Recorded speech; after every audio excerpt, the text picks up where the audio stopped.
আসসালামু আলাইকুম। Welcome to Halkenstein infinity school. কি অবস্থা তোদের সবার? আশা করি তোরা সবাই ভালো আছিস। আচ্ছা, আমরা যারা সূচক করছি বা লগারিদম করছি তারা তো এই জিনিসটার সাথে আমরা একটু পরিচিত, এই ধরনের ম্যাথের সাথে। ঠিক আছে?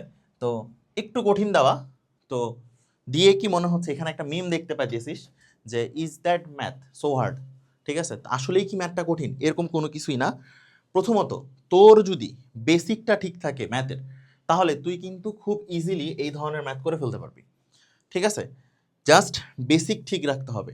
সূচক লগারিদমের যে বেসিক, এই বেসিক তুই যদি ভালো মতো জানিস তাহলে তোর আর কিচ্ছু লাগবে না, তুই করে ফেলতে পারবি। ঠিক আছে, কোশ্চেনটা দেখে কি মনে হচ্ছে? এখানে কোশ্চেনটা দেখে মনে হচ্ছে না যে x টু দি পাওয়ার 5 আবার দেওয়া আছে 100, এখান থেকে বের করতে বলছে what is the value of x. So মনে হচ্ছে একটু কঠিন। আসলেই কি কঠিন? বিষয়টা এরকম না। দেখ, তুই যদি একটু চালাক হইস বা তুই যদি একটু চিন্তা করার ক্ষমতা অর্জন করিস ম্যাথে, যে হ্যাঁ আমি একটু চিন্তা করে করে ম্যাথ করব, দেখ তোকে একটা সিম্পল জিনিস দেখাই। এইখানে x টু দি পাওয়ার 5 যেটা আছে, এখানে তুই ধরে নে যে late x to the power 5 কে তুই ধরলি হচ্ছে টি। কি ধরছিস? টি। তাহলে যেই জায়গায় x টু দি পাওয়ার 5 আছে সেখানে তুই টি দিয়ে রিপ্রেজেন্ট কর। এখন টি দিয়ে রিপ্রেজেন্ট করার পরেও তো কোনো লাভ হচ্ছে না, হচ্ছে আমাকে জিনিসটা এমনভাবে নিয়ে যেতে হবে যে ধর আমার এইখানে যদি একটা box to the power box থাকে, আর এখানে যদি একটা football two the power football থাকে, ঠিক আছে, যে এইখানকার যা কিছু এর পাওয়ার যাটা আছে সেম, এখানকার যা কিছু এটার পাওয়ারটাও সেম, তাহলে আমি লিখতে পারি box is equal to football. কথা কি বুঝতে পারছিস?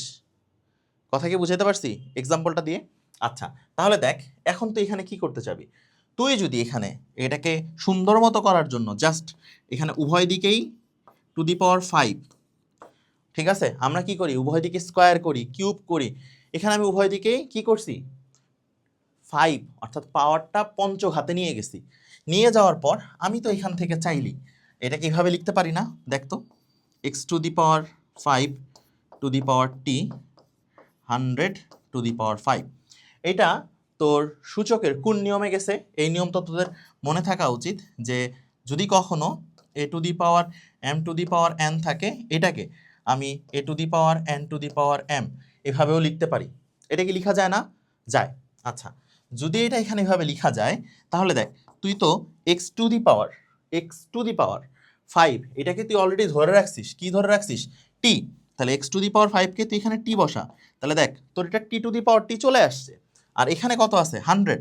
100 মানে কত? 100 মানে হচ্ছে 10, তারপর স্কোয়ার, তার উপর কত আছে? 5। তার মানে দেখ টি হচ্ছে 10, এইখানে যে স্কোয়ার আছে আর 5 আছে, এটা কি গুণ অবস্থায় আছে না?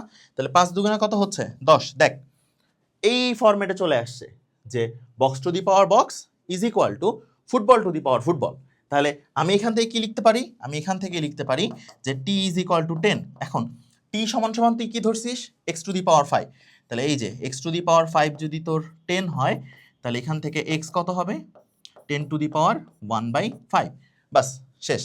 10 টু দি পাওয়ার 1/5 তুই যদি একটু ক্যালকুলেটর চাপিস, কত আছে আমাদের? 10 two the power 10 two the পাওয়ার, এই যে এভাবে না লিখে শিফট কই গেল, এই যে 10 টু দি পাওয়ার 1/5। তোর একদম এক্স এর এক্সাক্ট অ্যান্সার হবে x ইজ ইকুয়াল টু 1.584। তাহলে সমাধান করে x এর ভ্যালু কত আসতেছে? x ইজ ইকুয়াল টু 1.584 প্রায়। বা তুই যদি এটাকে এই পর্যন্ত রাখিস তাহলে এটাও হচ্ছে আমার অ্যান্সার। ঠিক আছে, দেখ জিনিসটা হচ্ছে শিখছিস তোরা যে আহামরি এমন কঠিন কোনো কিছুই আমরা করি নাই, শুধুমাত্র একটা জিনিস আমরা এখানে টেকনিকটা খাটাইছি। সেই টেকনিকটা কি? সেই টেকনিকটা হইতেছে ভাইয়া, আমি এখানে এই যে সরি এই যে এখানে যেখানে আমি স্কোয়ার করি, যেখানে আমি কিউব করি, সেখানে আমি টু দি পাওয়ার 5 দিয়ে উভয় দিকেই করতেছি।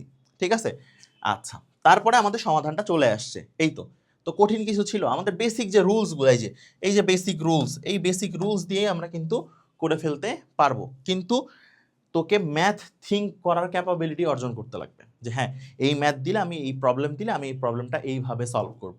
ঠিক আছে, তো আমাদের এই ধরনের থিঙ্কিং ক্যাপাবিলিটি যেন আরও বৃদ্ধি পায়। আমরা এরকম আরও অনেক ভিডিও দেখবো বা আরও নেক্সটে এরকম ভিডিও আসবে। সো প্যারা নেওয়ার কিছু নাই।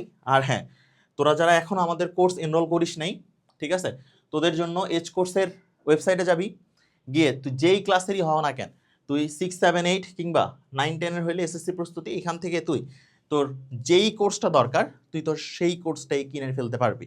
আর যেহেতু ওয়ার্ল্ড কাপ চলতেছে, ওয়ার্ল্ড কাপ উপলক্ষে আমাদের সব কোর্সেই থাকতেছে 30% ডিসকাউন্ট। কথা কি বোঝা গেছে? আচ্ছা, তাহলে এই ধরনের ম্যাথ এখন যদি পরীক্ষায় কখনো দেয়, আমি মনে করি না যে এই ধরনের ম্যাথ তোদের পরীক্ষায় দিবে। এটা জাস্ট থিঙ্কিং ক্যাপাবিলিটি ইনক্রিজ করার জন্য তোদেরকে দেখানো। তো যদি কখনো পরীক্ষায় দেয়, আই হোপ তোরা পারবি।